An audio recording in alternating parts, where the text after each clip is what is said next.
When I was a child back in primary school, I can remember many occasions where the teachers would talk about the stolen generation. I don't really know if it was actually part of the curriculum, or if it was just something various teachers back then liked to constantly remind us of. For those who don't know, the stolen generation is a major point of grief and victimhood for the Aboriginal industrial complex.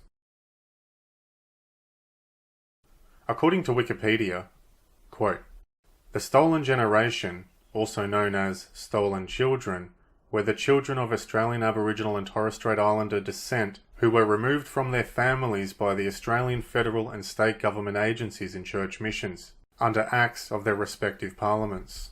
Back in 2002, there was a movie produced called Rabbit Proof Fence, brought to you by Rumballara Films and Olsen Levy Productions, which is based on the 1996 book Follow the Rabbit Proof Fence by Doris Pilkington. When the movie first came out, everyone was told it was based on a true story. In fact, it was mandatory watching for many children in public schools in Australia. After the film was released, the term stolen generation was popularised greatly by many Aboriginal rights protesters and various organisations, attributing this to being a form of genocide. Obviously, terms like genocide and the usage of the word stolen being hotly contended by many politicians, historians and academics. This film had an enormous impact on the public opinion of government policies spanning back many years before. So much so that in 2008, Kevin Rudd, then Prime Minister, gave his very famous apology speech, where he decided to say sorry to Aboriginal people for the stolen generation narrative. This blemished chapter in our national history.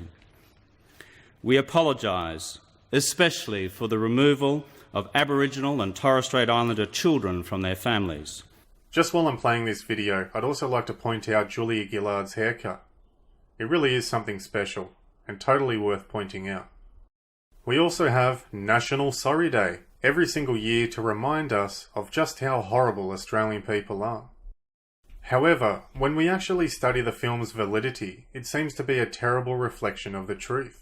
Many historians have doubted the validity of this movie, and it seems the creators of the film took liberty with twisting the storyline for artistic purposes. So much so, when you refer to the Wikipedia entry on the movie today, you can see it no longer says, based on a true story, but, quote, it is loosely based on a true story, unquote.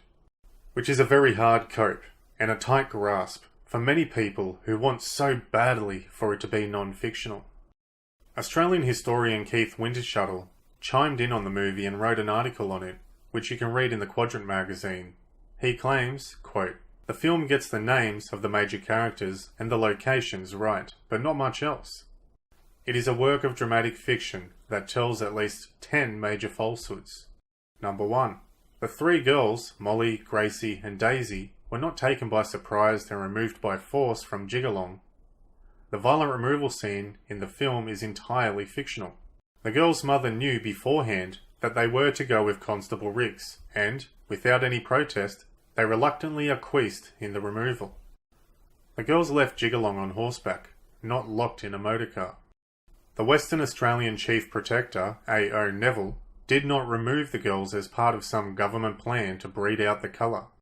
Molly, aged 14, and Gracie, aged 11, were removed because they were having intercourse with the white fence workers who stopped at the Jigalong depot overnight.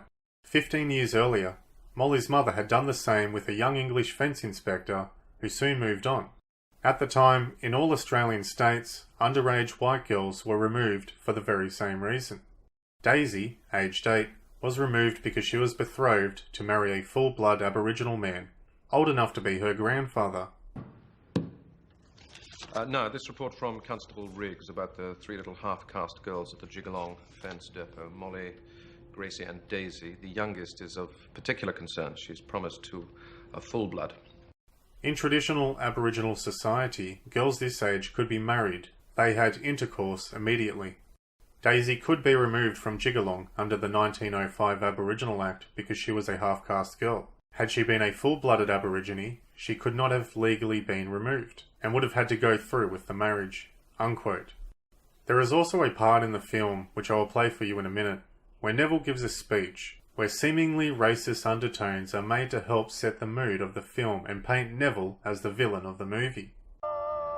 Notice, if you will, the half-caste child. And there are ever-increasing numbers of them. Now, what is to happen to them? Are we to allow the creation of an unwanted third race?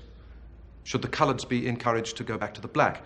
Or should they be advanced to white status and be absorbed in the white population? As it turns out, this is also completely fabricated. Referring back to this article, Keith Wintershuttle says the following, quote, "The speech in the film, To a Perth Ladies' Charity Society, by actor Kenneth Branagh, playing A.O. Neville, was never made by the real Neville.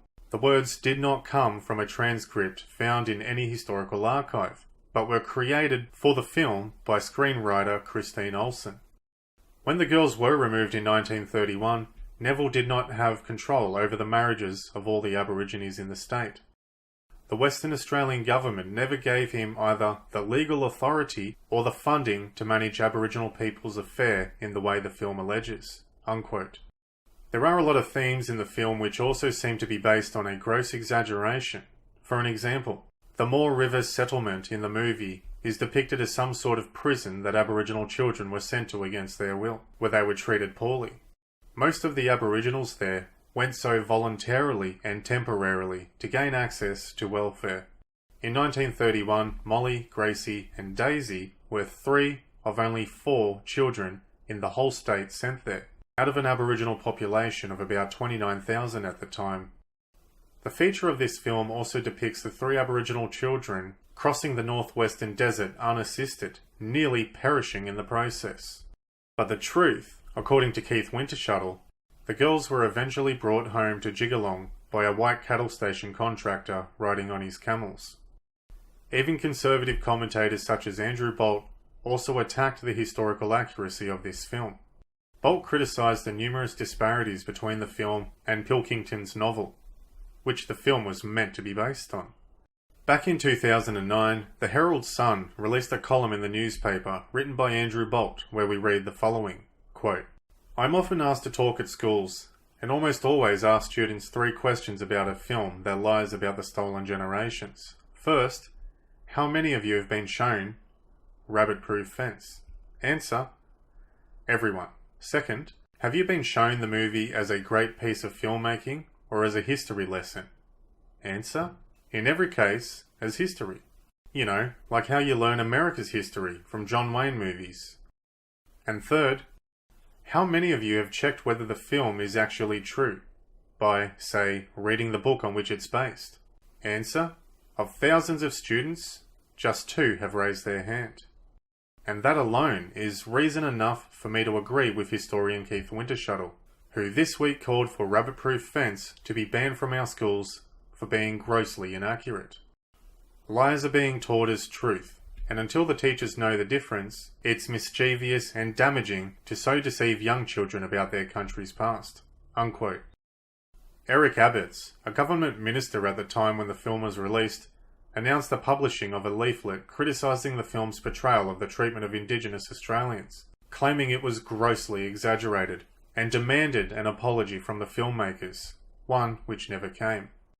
Pilkington was very unhappy with the critical feedback the film received from commentators like Andrew Bolt and historian Keith Wintershuttle, but acknowledged that her book is different to the film.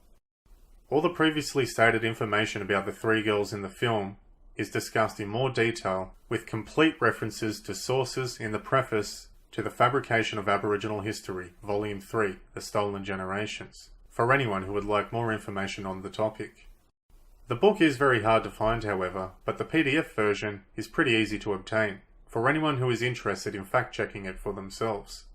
There are a lot of fabrications promoted by academics and media outlets in general on the topic of the stolen generation, especially by the ABC, SBS and NITV, all of which promote the idea that the No campaign for the Voice referendum pushes disinformation. How ironic. The stolen generation is a topic I wish to explore in the future, as that topic deserves a unique video of its own, being such an extensive topic. So I wanted to mostly discuss the inaccuracies of the film itself and how it plays into the discourse of Australian culture today. One of the stars of the film is an Aboriginal woman named Natasha Wanganeen, who is no longer the little girl who played the role of Nina, but a Black Lives Matter activist who lives in Adelaide. When Natasha Wanganeen isn't starring in B-grade movies to promote the Aboriginal grievance industry, she seems to spend a lot of time organising Black Lives Matter protests in the Greater Adelaide region of South Australia, as noted by many mainstream media articles. Her involvement as one of the leaders of this radical group seems to span back many years.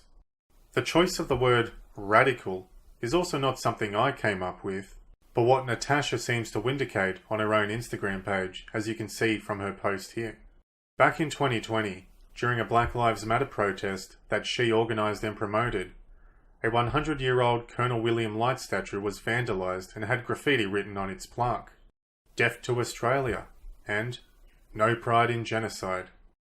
Natasha denied having any involvement in the defacement and told ABC News she did not support the vandalism of the statue, but she does support the removal of the statue, as you can see here in this article.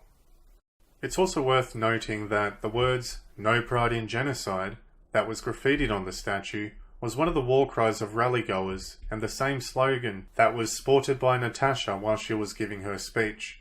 You can see it plastered on the steps in this photo, under the feet of where protest speakers addressed the audience.